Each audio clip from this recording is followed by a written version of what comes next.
you should be sitting down, being reflective, doing some work with yourself, with a life coach, with a therapist, meditation exercise, diet considerations, diet changes,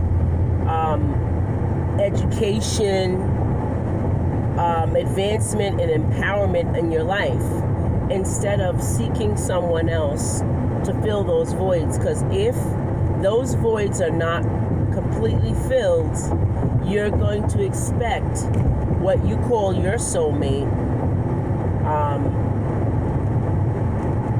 to fill that.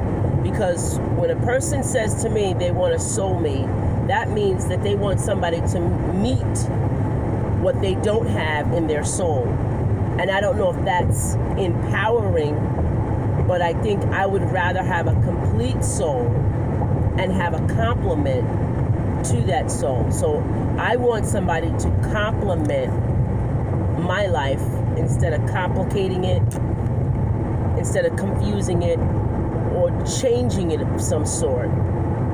Yes, there will be some changes in your life that you're going to have to go through, that, evaluation time as far as relationships, what's happening in your relationship. Those things will have to be evaluated, and that does go along with change. But as far as, let's just stick with the dating. Dating can be one or two people, depending on you, depending on your soulish nature, depending on that can be a factor. Your character can also be a factor in it, and you can date. Now, dating doesn't mean that you're having sex with everyone that you're dating. Like, you can date 3 guys, and you're choosing, which one you're going to be long term with. That's kind of, is okay with you, or that resonates with you, but you don't have to necessarily sleep with him. But everyone's journey is different.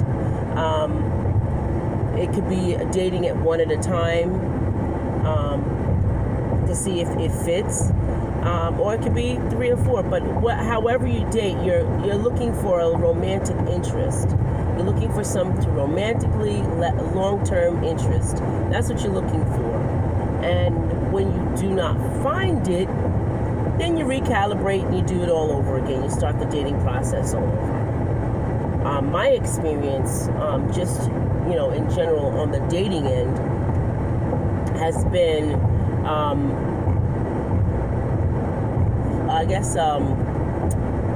productive, as it were, because I'm learning to fine-tune myself. But what most about me, I have learned that I cannot be pretentious, because that is lying. I meet someone at my very best of being me. And now, what does that mean? I'm not overdressing. I'm not over-performing. I'm not doing any of that. I'm just relaxed, comfortable in myself, and I'm enjoying myself. So I enjoy myself, and I'm happy with that. And whether that's something that the other party is interested in is up to them. It's not a take it or leave it. It's more or less, this is me, I'm enough. So I go into a date or relationship or a conversation with that in place.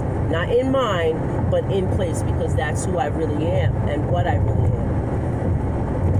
So it's teaching me to be my best self. It's teaching me to be my best self. And my best self is just allowing me to blossom in all 4 areas. So, and meeting different people, meeting different men on dating, it fine-tunes me, but it also lets me understand the nature of romantic interest. So, what happens after, we don't click, we don't kind of mesh? What happens after that? Well, we depart. We're not going to stay friends and connect and talk, because the object of dating is to have a romantic interest. And if that date does not transform into a romantic interest, there's no need to add additional people in your life that you have to maintain, when you really don't have to maintain them, because it was for a specific purpose. So it's just like if you're looking, you're getting up in the morning, you're going to work, you're late, and you want to stop to get coffee, so you put your GPS on. If you don't know, like a Dunkin' Donuts or 7-Eleven, you put your locator on to find the nearest coffee. And then after you get that direction or get that coffee, it's over. You don't go back there for anything but coffee. So what more would a relationship be? Because it's really not a relationship. It's it is relating to someone to gain a romantic interest, to gain a result. And when that result is not obtained, you bow out gracefully, you move on. I'm not saying you'll never see each other again, because it's all possible, but it doesn't take you having to be responsible for maintaining that relationship. The romantic part of it is done and over with. So dating altogether, it's a practice, and it's definitely something that you first have to be okay within yourself before you go out there and start dating. You definitely should not need anything when you go start dating. You definitely should only want to have an addition in your life, and not someone to be a struggle or a condition in your life. That's even better. Not a struggle, but a condition in your life. You want someone who's going to be an addition. You want someone who's going to add to you and not subtract. So you have to have yourself fully and wholly, which is WHOLLY, wholly, entirely, before you go out and start dating and, picking and choosing when you're not even picking, you're not even right, because someone could say to you, oh, well, you still have baggage. Men are very perceptive on that. Questions that you may, or statements that you may make, will push them away. So be very aware of the moment and stay in the moment with whatever you have, whatever conversation you're having.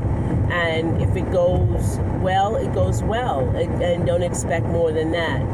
It's kind of up to both parties. It's not up to you to push and prod to make that decision, to make that change. I hope that today you got some kind of, you got some good information. And if you have any comments, leave them for me. I'd love to hear from you. You can visit me also on www.facebook.com/EJW coaching. You can read all about me at about.me/Edna White. So visit me. I'm on every social media. Ask the questions. I'm getting so much involvement and engagement on Instagram lately with questions about coaching, questions about triggers, questions about dating. So I'm very happy about that. Please leave your comments anywhere that you see me. Subscribe. If you want to talk about something or you want an answer to something, please leave your comment below as well, or just email me. My email is white@gmail.com or ednajwhite11@gmail.com. Thanks for listening in. This is the Ride In with Edna.